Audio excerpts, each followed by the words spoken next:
I'd like to introduce Justin Clays, Vice President of Investor Relations. Mr. Clays, you may now begin. Thank you, Julianne. Good afternoon, everyone, and welcome to our second quarter 2024 earnings call. Bob Bradway will lead the call and be followed by a broader review of our performance by Murdo Gordon, Vikram Karnani, Jay Bradner, and Peter Griffith.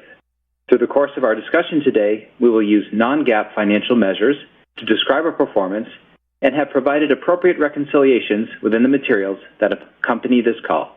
We will also make some forward-looking statements which are qualified by our safe harbor statement. And please note that actual results can vary materially. Over to you, Bob. Okay. Well, thank you, Justin, and let me thank all of you for joining the call today. We're especially grateful in light of all the volatility in the markets that you would carve out the time to be with us. So thank you. Through the first half of the year, our business is performing well, and we remain confident in our ability to deliver attractive long-term growth. We're achieving strong results the same way we always have, which is by providing innovative medicines to address challenging diseases. Starting with the in-market portfolio, second quarter revenues grew 20% to $8.4 billion, with numerous medicines delivering double-digit sales growth, including in general medicine, Repatha and Evenity, in oncology, of course, Blincyto, and inflammation, Tezspire, and then turning to rare disease, which delivered more than $1 billion on the quarter.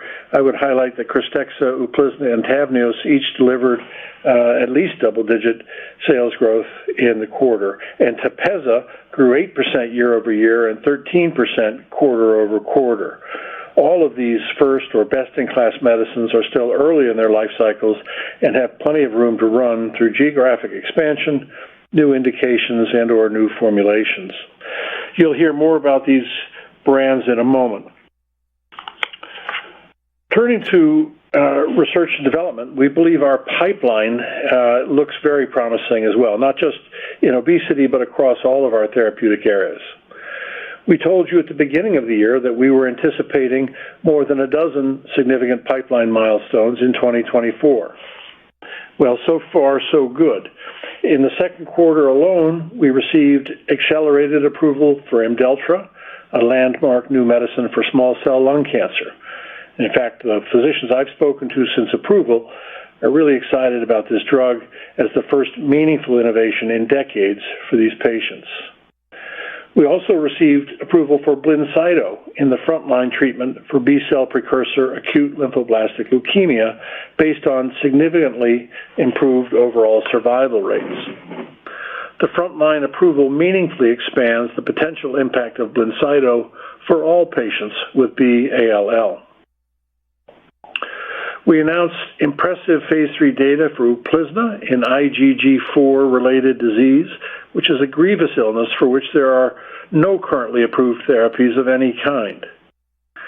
Building on our success with Tezspire in treating severe asthma, we announced exciting data from our phase 2 study in patients with chronic obstructive pulmonary disease that earned this molecule breakthrough therapy designation. COPD is the world's third leading cause of death, and new treatment options are very much needed. We look forward to additional data readouts later this year across therapeutic areas, highlighted, of course, by top-line data from the ongoing MariTide phase 2 study. We're encouraged by the emerging data in this field, particularly in cardiovascular and renal disease, areas of long-standing strategic focus for us. We are laser-focused on preparing to launch a broad phase 3 program for MariTide that includes obesity, obesity-related conditions, and type 2 diabetes, and we're further ramping our investment to support MariTide and the rest of the pipeline. You'll hear more about that pipeline shortly on this call.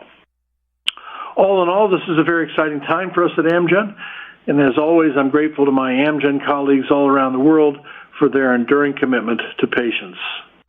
And now let me turn things over to Murdo. Thanks, Bob. Execution was strong in the second quarter, driving 20% year-over-year sales growth, and all of our regions delivered attractive growth. Sales of 12 products grew at least double digits, including Repatha, Tezspire, Evenity, Tavneos, and Blincyto, all brands that are important to our future growth. Starting with our general medicine portfolio, sales of Repatha, Evenity, and Prolia collectively grew 20% year-over-year in the second quarter, driven by volume growth. Repatha sales increased 25% year-over-year to $532 million for the second quarter, now well on its way to becoming a multi-billion-dollar business. In the quarter, we saw year-over-year volume growth of 46%, partially offset by lower net selling price. In the U.S., we see increased recognition of the importance of lowering LDL cholesterol by healthcare providers, payers, and patients, which has significantly accelerated volume growth for Repatha. Our efforts have broadened insurance coverage and removed prior authorization requirements by several payers. In a recent survey, roughly 95% of cardiologists responded that Repatha is accessible and that access has improved significantly versus 2 years ago. Evenity sales increased 39% year-over-year to $391 million for the second quarter. In the U.S., volume growth was supported by both increased prescription volume from existing Evenity prescribers and an expansion of new prescribers. In Japan, Evenity has been prescribed to approximately 600,000 patients to date and continues to be the segment leader with 45% of the bone builder segment. There are many women who remain at risk of a fracture due to postmenopausal osteoporosis. We're encouraged by the growth momentum we are driving and have conviction in the potential for Evenity to help even more patients. Prolia sales increased 13% year-over-year to $1.2 billion for the second quarter. Volume growth continues to be supported by real-world evidence demonstrating Prolia's superiority in reducing fracture risk when compared to alendronate in treatment-naive patients with postmenopausal osteoporosis at high risk of fracture. In inflammation, Tezspire continues its strong trajectory with $234 million in sales in the second quarter. Sales increased 76% year-over-year, primarily driven by uptake of the pre-filled single-use pen. We see strong growth opportunity for Tezspire given its unique, differentiated profile and its broad potential to treat the 2.5 million patients worldwide with severe uncontrolled asthma. Otezla sales decreased 9% year-over-year for the second quarter, with 2% volume growth offset by lower net selling price and unfavorable changes to estimated sales deductions. In the U.S., we saw 3% year-over-year growth in new patient prescriptions in the quarter, driven by strong execution by our dermatology sales force and increased Otezla direct-to-consumer media activity. We've seen an increasingly competitive environment in dermatology with the introduction of novel topicals and new biologic treatments. Otezla retains an important role in this landscape given its broad label, safety profile, and unique positioning as a first systemic treatment option for patients with psoriasis. Enbrel sales decreased 15% year-over-year for the second quarter, primarily driven by lower net selling price. Going forward, we expect continued declining net selling price and relatively flat volumes. Enbrel is known for its efficacy and trusted by physicians. Its substantial health benefits and cash flow generation provide a solid foundation for our business. Turning now to biosimilars, where sales of our biosimilar products were relatively stable year-over-year for the second quarter. We're positioned for future growth with upcoming launches. Wezlana, a biosimilar to Stelara, and Bkemv, a biosimilar to Soliris, are both expected to launch in the U.S. in Q1 of 2025. Our vertically integrated biosimilar business model ensures efficiency and provides attractive cash flows and returns for our shareholders. In oncology, sales of our 7 innovative products, Blincyto, Lumakras, Vectibix, Kyprolis, Nplate, Xgeva, and Imdeltra, grew 12% year-over-year for the second quarter, driven by volume growth and higher net selling price. In total, these products contributed almost $2 billion of sales in the second quarter. Blincyto sales grew 28% year-over-year to $264 million for the second quarter, driven by broad prescribing across academic and community segments for patients with B-cell ALL. Blincyto was recently granted approval by the U.S. Food and Drug Administration as a frontline consolidation treatment for patients with Philadelphia chromosome negative B-cell ALL. Our commercial and medical teams are engaging key academic, regional, and community customers in establishing Blincyto as a standard of care in this setting. Lumakras sales increased 10% year-over-year to $85 million for the second quarter. We see future growth opportunities for Lumakras coming from launches in new markets and additional indications. Vectibix sales increased 9% year-over-year to $270 million for the second quarter, now annualizing at over $1 billion. We also drove strong performance of Kyprolis, which grew 9% year-over-year, and Nplate, which grew 12% year-over-year. Since our U.S. launch of Imdelltra in mid-May, we generated $12 million of sales in the second quarter. Imdelltra was recently approved for the treatment of adult patients with extensive-stage small cell lung cancer with disease progression on or after platinum-based chemotherapy. We're seeing strong clinical conviction in Imdelltra in both academic and community settings. And while very early in the launch, we're encouraged by the adoption of Imdelltra and look forward to its potential to bring new possibilities to patients living with this aggressive disease. I'm pleased with our execution in the quarter, driving accelerated performance for our most important growth brands. And with that, I'll turn it over to Vikram, who'll cover our rare disease portfolio. Thank you, Murdo. I am pleased to provide an update on rare disease, which delivered product sales of over $1.1 billion in Q2. Beginning with Tepezza for the treatment of thyroid eye disease, second quarter sales were $479 million, reflecting growth of 8% year-over-year and 13% quarter-over-quarter when compared to results from the legacy Horizon business. Recall that there are roughly 100,000 TED patients in the U.S., and penetration is currently only in the single digits. The main growth opportunity is within the roughly 80% of TED patients who have a low clinical activity score, or CAS. We are expanding our reach among new prescribers, particularly ophthalmologists and endocrinologists, who manage many of the low CAS patients who can benefit from Tepezza. The impact of thyroid eye disease on quality of life is often underestimated, so our focus is on educating healthcare providers about the significant effects on patients, even those with less visible symptoms. In addition, we are increasing our strategic focus in endocrinology with a dedicated sales force to engage in this important space. We are also making significant strides in improving access, thanks to the recognition of Tepezza's efficacy by payers. To date, we have achieved favorable medical policy changes for greater than 65% of U.S. covered lives, compared to 50% last quarter and just 5% roughly 1 year ago. We expect to continue this momentum throughout 2024. International expansion remains a meaningful long-term growth opportunity for Tepezza, with regulatory filings complete or underway in multiple geographies, with Japan as the next significant launch expected by early 2025.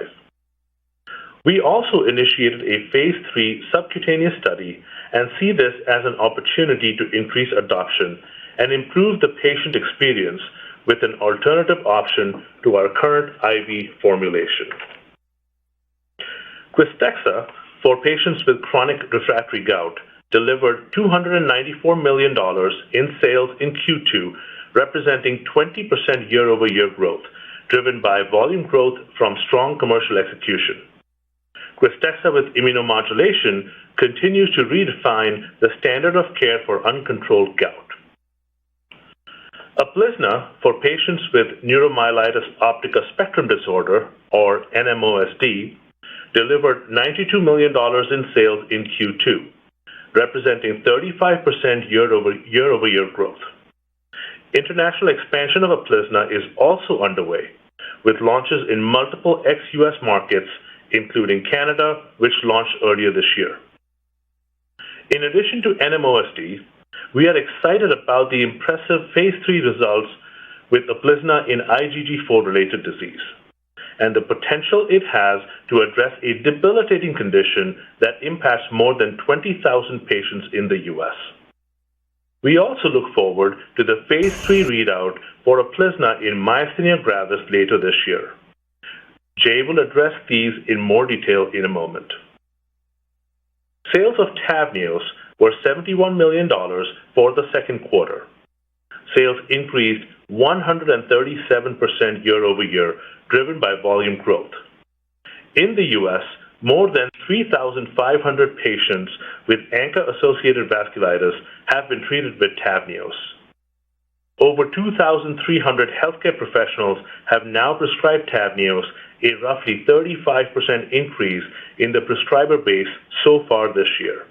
The integration of the legacy Horizon business is progressing nicely as we leverage Amgen's leadership in inflammation, world-class manufacturing and process development, and extensive global footprint.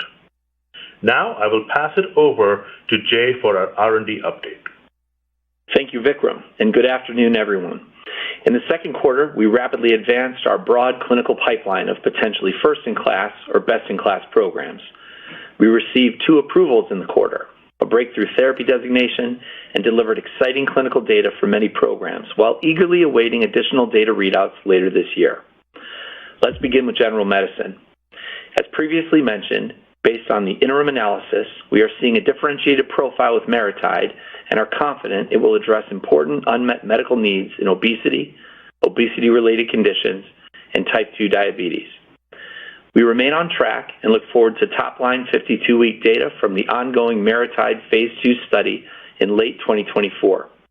We are actively planning and expect to initiate a broad Phase 3 program in obesity, obesity-related conditions, and diabetes, along with a Phase 2 trial investigating MariTide for the treatment of diabetes in patients with and without obesity. Beyond MariTide, we continue to progress our early obesity programs that consist of both oral and injectable, incretin and non-incretin approaches. We expect one of these programs to enter clinical development later this year. Also in Gen Med is Olpasiran, our potentially best-in-class Lp(a) targeting small interfering RNA medicine. The fully enrolled Phase 3 cardiovascular outcomes trial of Olpasiran continues to progress.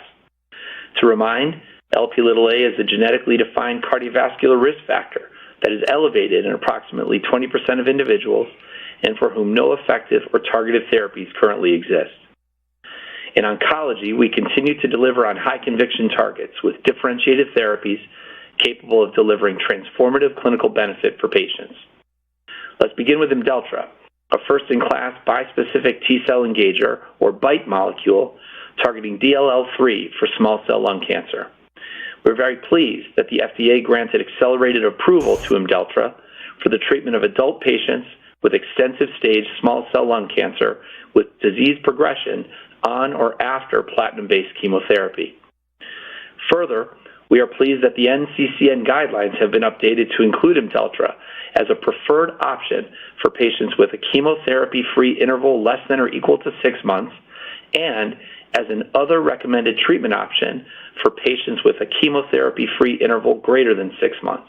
Based on the remarkable activity observed as a single agent in patients receiving second and third-line therapy, we are rapidly advancing Imdelltra into frontline therapy, with 3 Phase 3 studies underway in both extensive and limited-stage disease. One of these studies, Delphi 304, our confirmatory Phase 3 study in second-line small cell lung cancer, has completed enrollment. Notably, Imdelltra is the first bispecific T-cell engager approved to treat a common solid tumor. The present study of tarlatamab in earlier lines and in the context of lower tumor burden draws from our experience with our first approved bispecific T-cell engager, Blincyto, in B-cell acute lymphoblastic leukemia. Here, we observed a dramatic improvement in overall survival in minimal residual disease negative patients, along with improved tolerability. These Blincyto data provide evidence that directing the T-cell in this manner is an effective means of finding and eliminating residual cancer cells that are drivers of recurrence.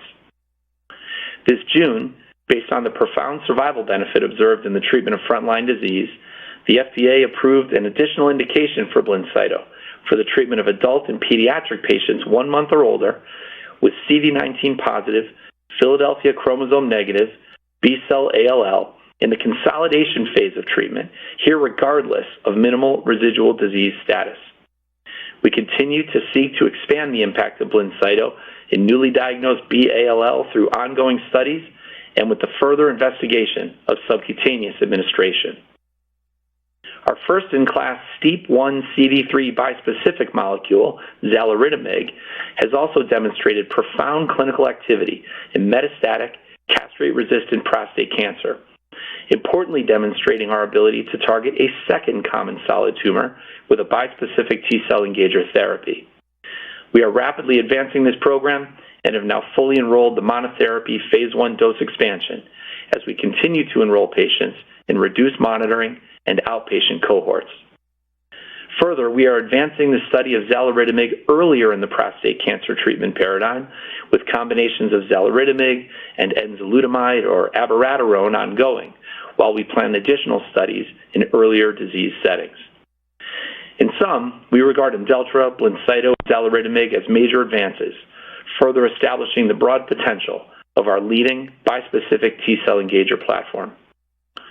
To round out oncology, we have completed enrollment of Fortitude 101, a phase 3 study of bemarituzumab, a first-in-class fibroblast growth factor receptor 2B-directed monoclonal antibody administered in combination with chemotherapy in frontline gastric cancer.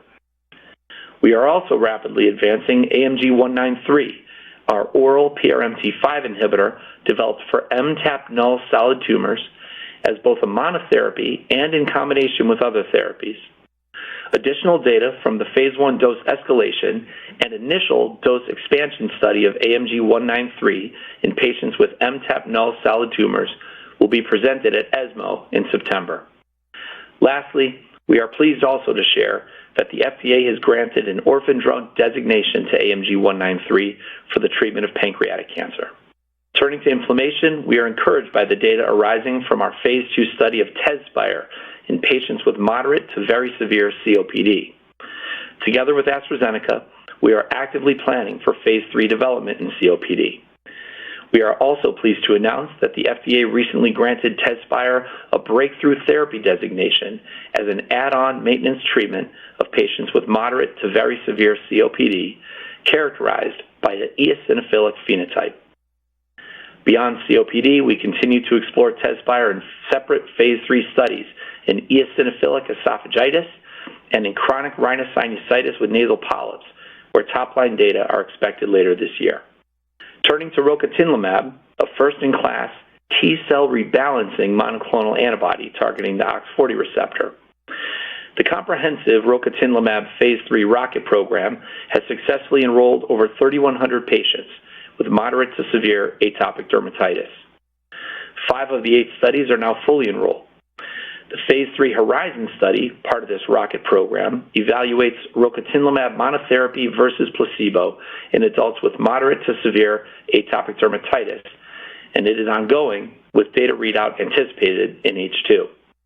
Beyond atopic dermatitis, we continue to explore the potential of rocatinlimab in additional indications and have initiated a phase 2 study in moderate to severe asthma, as well as a phase 3 study in prurigo nodularis. Shifting to rare disease, we are encouraged by the advancements of our rare disease pipeline with several mid to late-stage opportunities.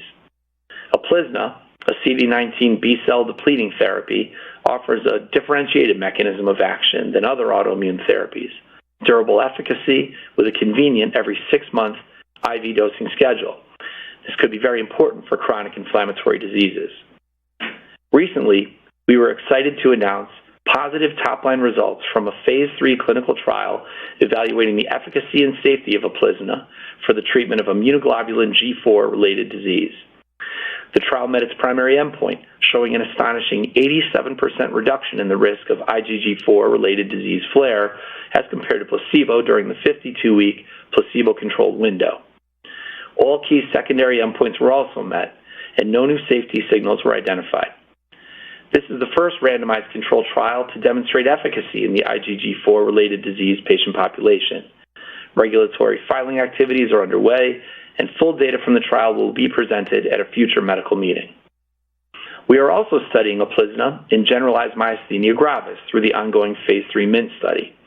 The MINT study is evaluating the efficacy and safety of Uplizna in patients with generalized myasthenia gravis, who are of a comparable disease severity and a comparable treatment experience to other recently approved biologic therapies.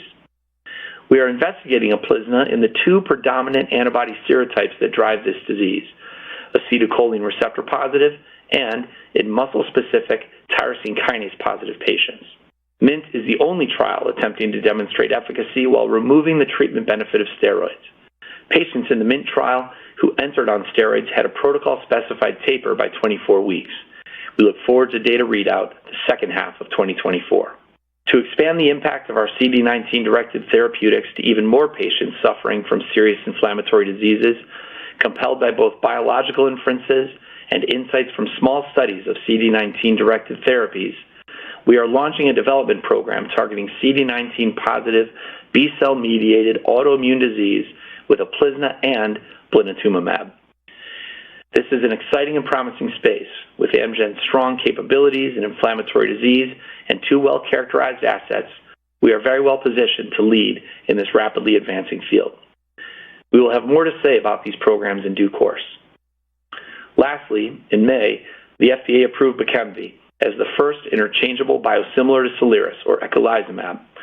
Also in biosimilar development, registration-enabling studies are underway for ABP 234, a biosimilar candidate to Keytruda, and ABP 206, a biosimilar candidate to Opdivo. In closing, I'd like to thank my Amgen colleagues for their strong sense of service to patients facing serious illness, their intense focus and spirited collaboration during this momentous year, and their commitment to growing the impact of both our research and our business through this portfolio of potential first-in-class and best-in-class medicines. I'll now turn it over to Peter. Thank you, Jay. We're pleased with our strong second quarter performance and are on track with our 2024 full-year goals and long-term objectives. We have a strong long-term growth outlook across our four therapeutic areas, driven by the breadth and depth of our innovative pipeline and in-market products serving patients with serious illnesses around the globe. Starting with our second quarter results, as shown on slide 27 of the slide deck, we delivered $8.4 billion in total revenue, a 20% increase year over year.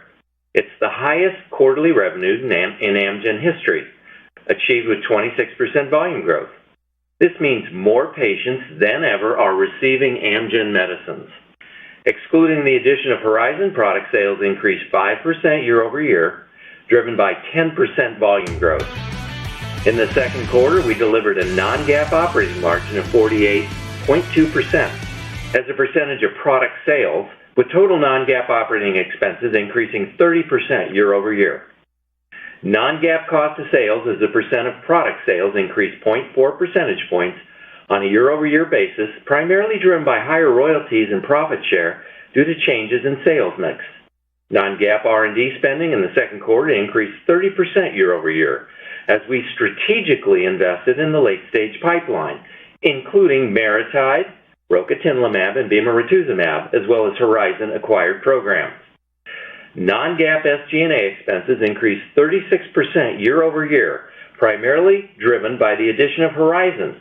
Excluding the addition of Horizon, non-GAAP SG&A expenses increased 14% year over year, driven by investment in Repatha, Otezla, and Evenity.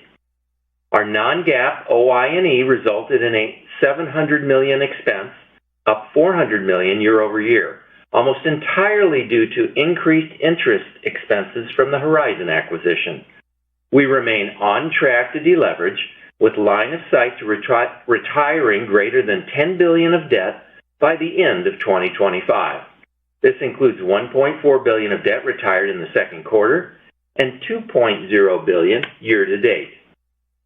Our non-GAAP tax rate decreased 1.5 percentage points year over year to 14.9%, primarily due to the change in sales mix from the inclusion of Horizon. In the second quarter of 2024, the company generated $2.2 billion of free cash flow, a decrease of $3.8 billion, a decrease from $3.8 billion in the previous year, driven by the timing of tax payments. In 2023, federal tax payments, including our repatriation tax, were made in the fourth quarter. whereas in 2024, these payments were made in the second quarter. The Horizon integration is progressing well, and we expect to reach $500 million in pre-tax synergies by year 3 post-acquisition, with roughly 50% to be realized by the end of this year. We expect accretion to non-GAAP earnings per share in 2024. We continue to execute on our capital allocation priorities. We're investing in the best innovation, both internally and externally, to rapidly advance an innovative pipeline with multiple potentially first-in-class and/or best-in-class medicines across the 4 therapeutic areas. As I said earlier, this is reflected in our second quarter non-GAAP R&D spend of $1.4 billion, an increase of 30% year over year. Second, we continue investing in our business for long-term growth. We are expanding capacity in our state-of-the-art manufacturing facilities, including investments to support MariTide. Beyond manufacturing, we are opening a new global technology and innovation center in Hyderabad, India, which will attract talent at scale and accelerate digital capabilities across the organization, including artificial intelligence, data science, life science, and medical. And third, we returned capital to shareholders as we paid competitive dividends of $2.25 per share in the second quarter. This represented a 6% increase compared to 2023. Turning to the outlook for the business for 2024 on slide 29, we expect our 2024 total revenues in the range of $32.8 to $33.8 billion and non-GAAP earnings per share between $19.10 and $20.10. I will mention a few considerations as you model the remainder of 2024. On revenues, we expect mid-single-digit growth quarter over quarter in the fourth quarter compared to Q3. Our full-year non-GAAP R&D expenses are now expected to increase more than 25% year over year as we further invest in our late-stage pipeline to support multiple late-stage studies underway across all therapeutic areas. As a result, we now project the full-year non-GAAP operating margin as a percentage of product sales to be roughly 47%, with Q3 operating margin lower than Q2. Total non-GAAP operating expenses for the third quarter are expected to grow at a similar rate to the first 2 quarters of this year. We expect OI&E to be approximately $2.5 billion, which includes the interest expense related to the $28 billion of debt raised for the Horizon acquisition. We continue to expect the non-GAAP tax rate to be in the 15 to 16% range, including the full-year benefits associated with the inclusion of the Horizon business.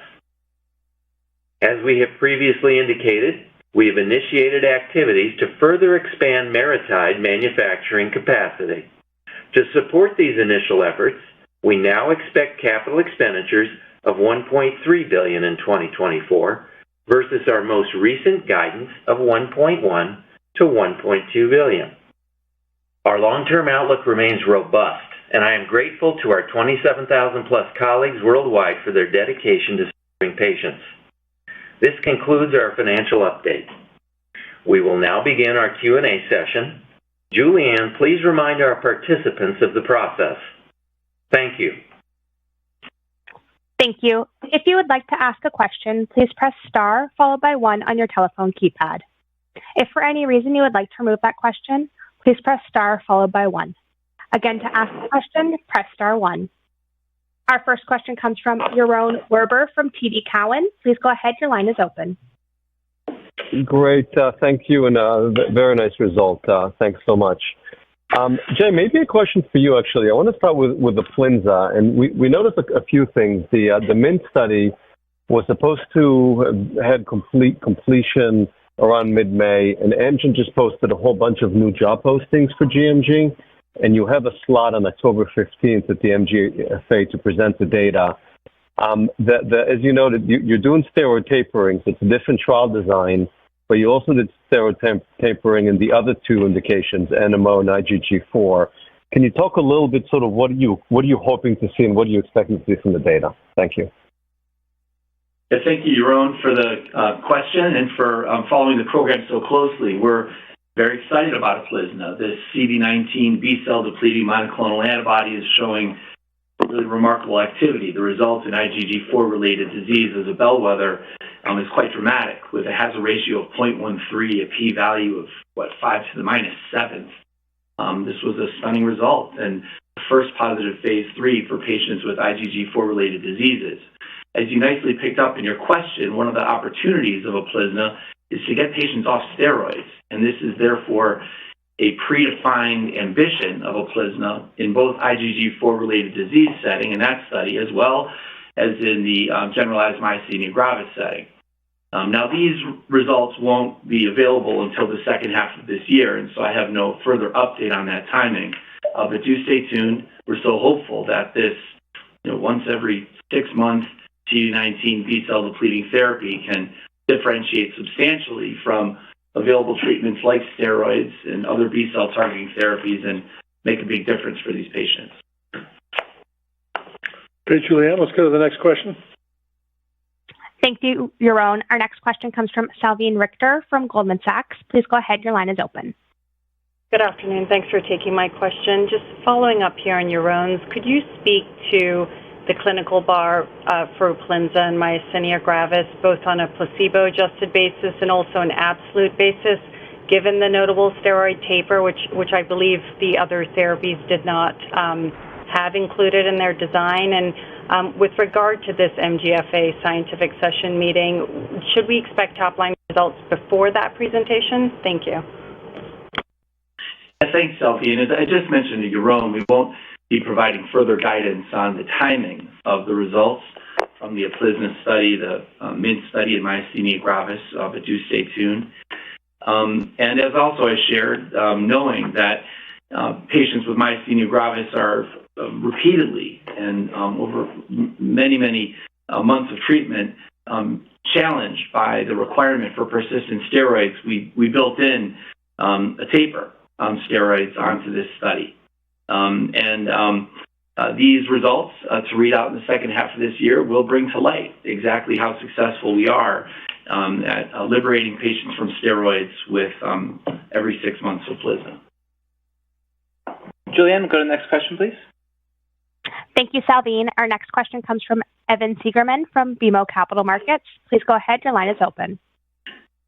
Hi, guys. Thank you so much for taking my question. Well, not a huge growth driver. I'd love it if you could characterize some of your negotiations with CMS on Enbrel. Many of your peers are pleased with kind of the fair price that they negotiated with CMS. Do you feel the same way? I'd also love to know how you're thinking about the impact of Part D redesign. Thank you so much. Thanks, Evan, for the question. It's Murdo here.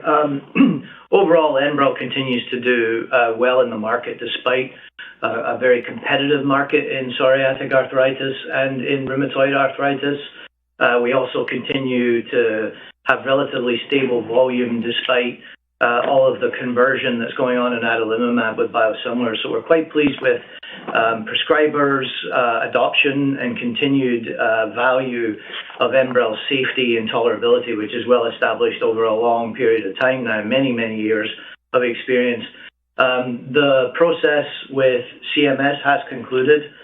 We do have our price. I would just remind you that roughly 25% of Enbrel revenues come from Medicare Part D, so that will in part mitigate the impact of the CMS price reduction.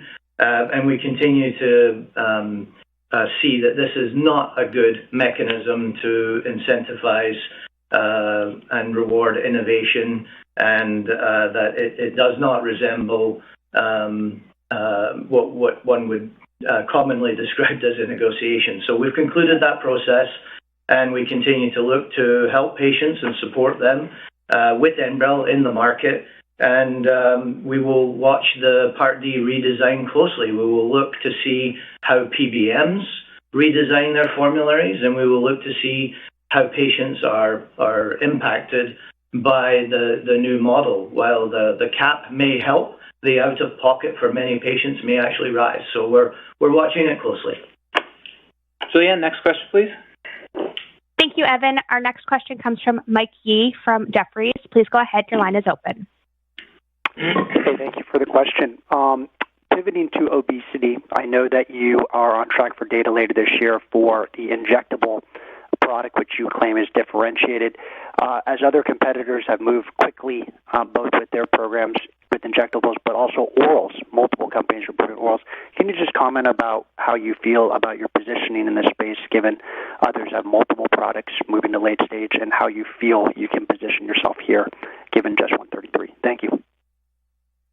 Thanks, Mike. Why don't I get started, and Murdo, perhaps you could add on at the end.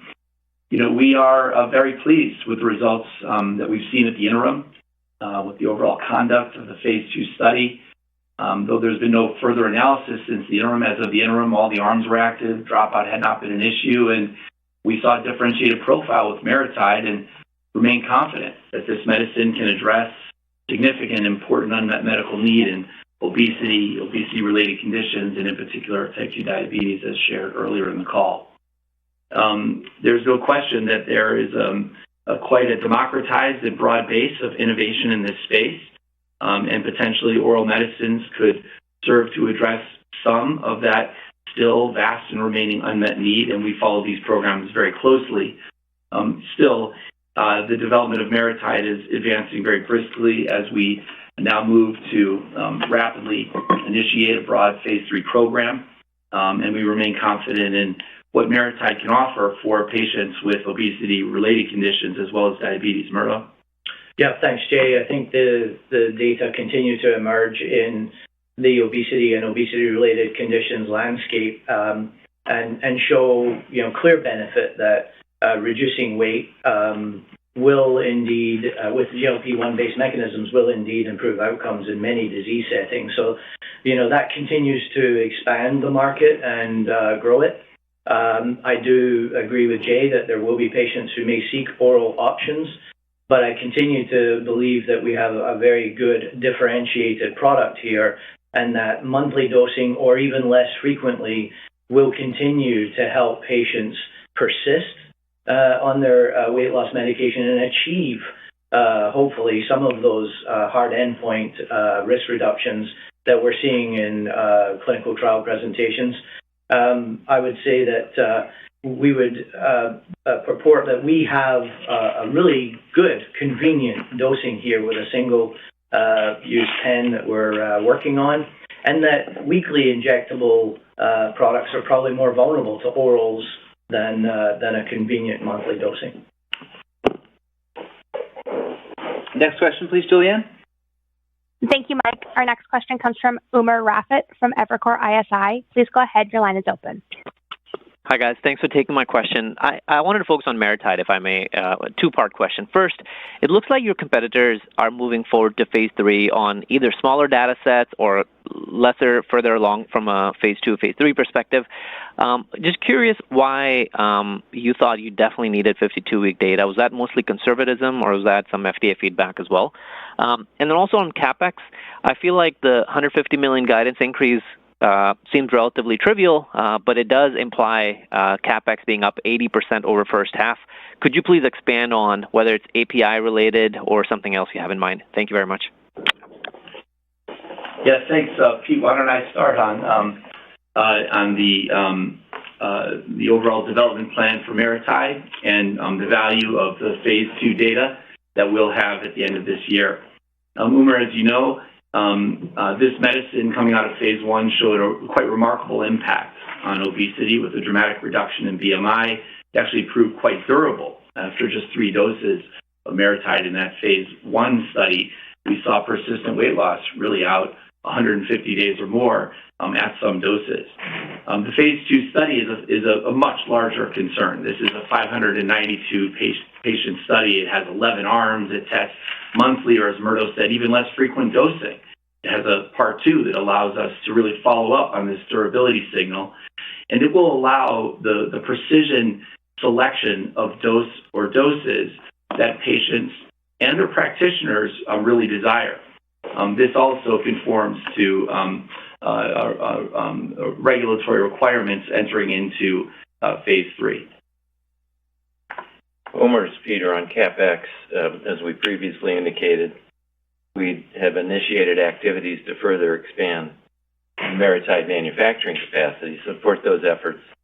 I said we now expect CapEx of $1.3 billion in 24 versus the most recent guidance, which was $1.1 to $1.2 billion. Julianne, next question, please. Thank you, Umer. Our next question comes from Jay Olson from Oppenheimer. Please go ahead. Your line is open. Oh, hey, thanks for taking the question, and congrats on all the progress, especially in your BITE platform. Can you talk about any feedback you're getting from clinicians on the Imdelltra launch and potential lessons learned from Blincyto that you can leverage for Imdelltra, especially since you're launching Blincyto now in BALL and developing a sub-Q formulation? Thank you. Take it in a couple parts here. Murdo, you want to share what we're learning from the launch? Yeah, thanks for the question, Jay. Obviously, it's very early given that this was a mid-May approval, but I have to say we are extremely pleased with how both thought leaders and community oncologists are receiving Imdelltra in the market. Their clinical conviction is very high. They are moving quickly to establish care pathways for these patients, given the monitoring requirement for Imdelltra. And this disease setting, as you know, is a really difficult disease setting. Patients can progress relatively rapidly after platinum-based chemotherapy in the front line. And so we're obviously moving very quickly with our medical teams, our account management teams, and our sales organization to build rapid awareness and to help both academic and community oncology accounts be able to treat patients easily and safely and have the appropriate settings for care follow-up. So very early, but this product is seen as a major transformation in this disease setting. Jay? Yeah, no, thanks for the question, Jay. You picked up on something really interesting, and that's leveraging the learnings of Blincyto. I mean, this really is a platform capability that we enjoy with bispecific T-cell engagers. And already in the development of Imdelltra after its first approval, we are seeing significant read-through of the Blincyto lessons, moving from later lines of therapy to earlier lines of therapy to drive efficacy in the setting of reduced tumor burden. The utility of these medicines in combination, which is so much easier to access and assess than other complex modalities, say like CAR-T, and moving these medicines to the point of therapy where they can have their greatest impact, namely frontline, also pathways to reduce monitoring. Jay, we are leveraging all the learnings of Blincyto to drive and expedite the development of Imdelltra to be a component of frontline small cell lung cancer therapy, both with extensive stage and limited stage disease. And as Murdo shared, we do this work really quite inspired by the impact of the medicine, even so early in its launch. Significant demand to learn and access and offer this medicine. And Jay, I might just add that when it comes to xaluritamig, I think your question applies well there too. So stay tuned. We'll talk more about xaluritamig as data emerge, but we're optimistic about how we can apply the lessons of Blen and Imdelltra to that as well. Let's go to the next question. Thank you, Jay. Our next question comes from Mohit Bansal from Wells Fargo. Please go ahead. Your line is open. Great. Thank you very much for taking my question. I have a question for Jay. Again, on MariTide. Is there any reason to think that MariTide may or may not exhibit a different profile versus Wegovy Zepbound on parameters such as lipid, blood pressure, or C-reactive protein? And how important is benefit on those parameters while you design your phase 3 trial, something like outcomes trial or not? Thank you.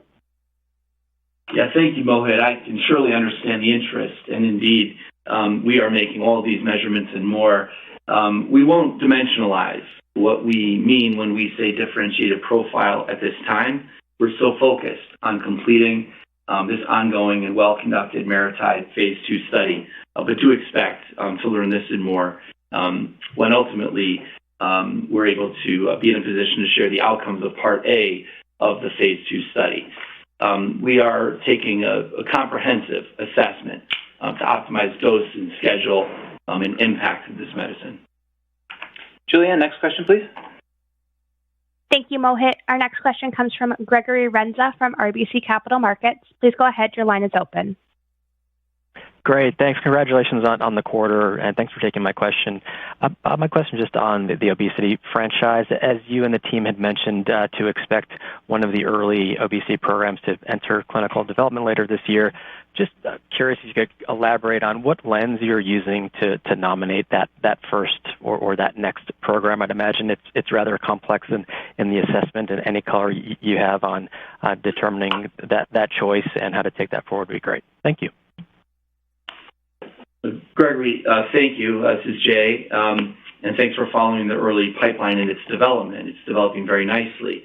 As we've shared our strategy in the development of obesity medicines and medicines for obesity-related conditions, we're interested in really harvesting the insights of the incretin pathway, but also moving beyond this pathway to other novel targets, some supported by genetic inferences, but all of them supported by strong preclinical development packages. And so it is a multifactorial assessment that leads to the decision to resource the medicine into human clinical investigation, but it's a high degree of conviction that's required as the bar is ever rising within our portfolio for that resource as well as in the field. So more to follow on the mechanism and characteristics of this new medicine that we're intending to advance into clinical investigation in the second half of this year. All right, next question, please. Thank you, Gregory. Our next question comes from Chris Raymond from Piper Sandler. Please go ahead. Your line is open. Thanks. And if I may, another obesity question. Just on MariTide, and I've heard you guys now talk for a long time about planning for a broad phase 3 program, but I don't think you guys have ever talked, even in generalities, when exactly this will happen. Can you maybe give a range here for when you anticipate kicking off enrollment in that program? Chris, as you can expect, we're focused now on completing the phase 2 trial and moving as swiftly as appropriate into phase 3. So we'll have more to say that over the course of the coming year. You can appreciate it's a competitively intense field, so we're not giving dates at this point. Yep. All right, next question, please. Our next question comes from Carter Gould from Barclays. Please go ahead. Your line is open. Good afternoon. Thank you for taking the question. For Peter, on August 2nd, the U.S. Tax Court entered a decision against Coke. Their litigation was often referenced as sort of the best benchmark for sort of what you're facing.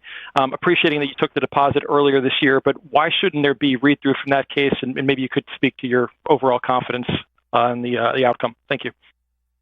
Yeah, no, thank you very much for the question, Carter. Nothing has changed in our evaluation of the case. Court date set for November 4th. We're confident in our position, right where we've always been. We're confident our reserves are at an appropriate level. And what I would say is, first of all, I don't see, and Coke hasn't been as much a reference, and I won't get into making comparisons. We refer once in a while to the Medtronic situation. But in general, what we've seen is that the tax court in the last several years has reinforced the value of manufacturing down in Puerto Rico. And so we look forward to stating our case. We're very confident where we're at. And that's all we've got to say at this time. No change. We're at where we were in terms of confidence, which is in the same place for the last 2.5 or 3 years now. Julianne, next question, please. Thank you, Carter. Our next question comes from Terrence Flynn from Morgan Stanley. Please go ahead. Your line is open. Great. Thanks for taking the question. Peter, another one for you here. I appreciate the incremental guidance on CapEx, but just was wondering if you could speak directionally about margins in 2025, given the likely scope of the MariTide obesity program. Thank you. Terrence, we don't, as you know, we don't guide long-term margins, but let me just comment on what you're seeing this year. I'm happy to speak to that, and I think it's important. We're at Amgen, we're committed to a capital allocation hierarchy where we first invest in innovation and first internal innovation. And so with that in mind, Terrence, we've consistently said that we would flex op margin which remember, with us, it's a percentage of product sales, not revenue, if there were opportunities to achieve strong after-tax cash returns on our investment in excess of our hurdle rate, and that we would communicate that ahead of time. So this year, we shared with you at the beginning of the year, we felt operating margin to be about 48%. We see an opportunity here during the year to make some investments in the research and development activities with an emphasis, I would say, on development. That's up 30% year over year in the quarter, non-GAAP R&D. We now see non-GAAP R&D spend up over 25% year over year for 24, which we think is great because you've heard about the deep, mid, and late-stage pipeline we have driving MariTide and that deep, mid, and late-stage pipeline. We're always focused, Terrence, whether it's this year or next year, on productivity and prioritization, always looking for opportunities to generate capital, to allocate to innovation. We've got a new program called Technology and Workforce Strategy that we're moving along at speed and scale. I spoke about opening a new talent innovation center in Hyderabad, India. So we're doing everything we can to preserve that margin, reallocate capital innovation, and be the disciplined spenders of capital that Amgen always has been. All right, next question, please. Thank you, Terrence. Our next question comes from Chris Schott from JP Morgan. Please go ahead. Your line is open. Great. Thanks very much. Just had a question on MariTide and your plans in that phase 2 diabetes study.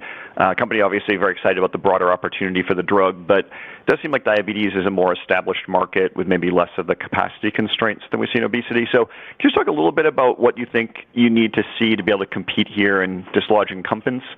And can you also confirm that this study is not needed to move forward in the phase 3 obesity studies and it's just a completely separate program related to the diabetes piece of things? Thank you.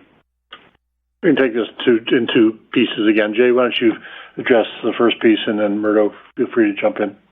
Yes, no, absolutely. As you nicely identified, later this year we will initiate an additional dedicated phase 2 study that will characterize MariTide for the treatment of diabetes in patients with and without obesity.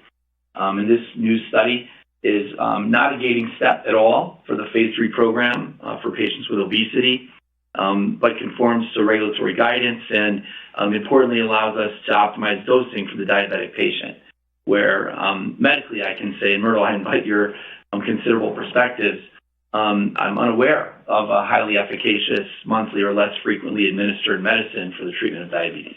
Myrtle. Yeah, thanks, Jay. I would agree with you that the differentiation that we've talked about for chronic weight management would hold in a robust way in type 2 diabetes. And while there are lots of products that can control hyperglycemia and provide HbA1c control, there is a significant benefit if you can improve adherence and persistence, and we do believe that our monthly dosing could do that. Next question, please, Julianne. Thank you, Chris. Our next question comes from Kripa Devarakonda from Truist Securities. Please go ahead. Your line is open. Hey, guys. Thank you so much for taking my question. Another obesity question, but slightly tangential. I'm not sure if you've talked about this before, but there's been conversation about muscle preservation in people who are losing weight on GLPs. Have you evaluated this aspect with MariTide? Do you see this being a problem broadly in the space? And if so, where do you think MariTide would fit into that landscape? Thank you. Sure. Jay, why don't you jump in there? Sure. No, thank you for your question. We, as you apparently do as well, are following this banded class of medicines that provoke remarkable weight loss for the impact on healthy tissues, including but not limited to muscle. And the associated muscle loss that has been reported in the literature may relate mechanistically. It may also relate to the quite dramatic cadence of weight loss of patients treated with these medicines. And in the fullness of time, we and others will have that answer. As you can imagine, we're making many of these measurements on our own study and don't have any data to report to you here today. But we too are following this, and also the progress of some organizations that are seeking to administer medicines to support muscle loss with obesity medicines. That that is quite interesting to us given our legacy of muscle biology. But I would say these are early insights from the field. To my knowledge, they have not proven as yet to be debilitating to the patient, but we, like you, follow with interest. Julianne, seeing we're getting to the top half of the hour here, maybe we'll just take 2 more questions. Certainly. Thank you, Kripa. Our next question comes from James Shin from Deutsche Bank. Please go ahead. Your line is open. Hi, guys. Thanks for taking my question. For the next obesity asset that's entering clinics later this year, can you specify whether this asset is aimed to fill in for 786 and whether this next obesity asset will work in tandem with 133? Thank you. Thanks, James. We won't today provide any further insight into this medicine. It's just too early, and as Bob shared, this is nicely for patients, a very competitive space. But as I shared earlier, in our deeper pipeline in obesity, we remain interested in the incretin pathway. We remain interested in injectable. We're also pursuing oral medicines, and so in the fullness of time, we'll have a chance to share more. We're really playing the long game to drive true differentiation, benefit to the patient, and to access segments of the market that are not well addressed even by the current medicines. And Julianne, let's take our last question, please. Thank you, James. Our last question will come from Gary Nachman from Raymond James. Please go ahead. Your line is open. Okay, thanks. Good afternoon. So shifting to Tepezza, when do you think we'll see more of an acceleration in the low CAS patients? How has reimbursement been improving for those patients? And describe how much the Japanese opportunity could help next year. And then just talk about the overall resources you're putting behind Tepezza and the rest of the rare disease portfolio. That's obviously a much bigger focus for you now.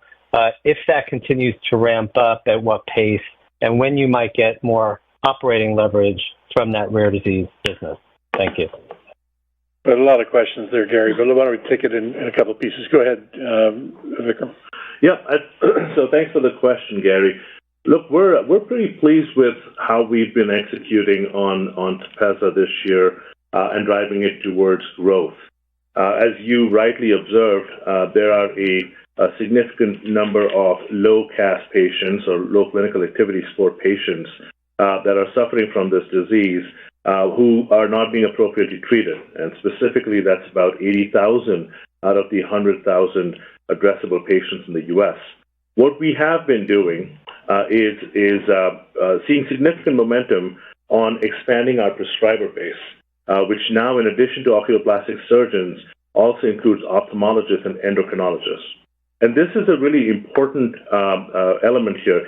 The strategic focus in endocrinology is really important so that we can serve those low CAS patients, the low CAS patients, favorably. You asked about improving access.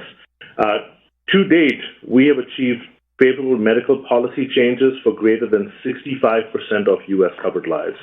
And if you compare that to 50% last quarter and just over 5% about a year ago, I think we've made pretty good progress in enabling patient access using our phase 4 data that had become available last year. So we continue to see a significant growth opportunity for Tepezza in the U.S., while also recognizing that as we make progress with a lot of our execution efforts, there continues to be a time lag between when we knock down barriers for access, expand our prescriber base, and see patients get on therapy.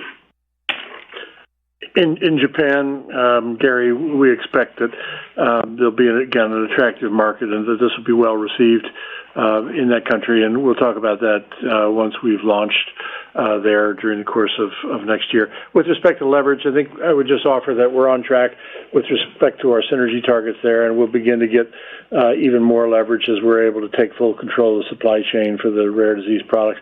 And then I would just further observe, as we've said many times, that we feel fortunate that there's a good overlap between some of our existing capabilities in sales and marketing and the needs of those rare disease products. So all in all, remain really excited about what we're able to do for rare disease patients, the position we have, and the likelihood of that just improving over time.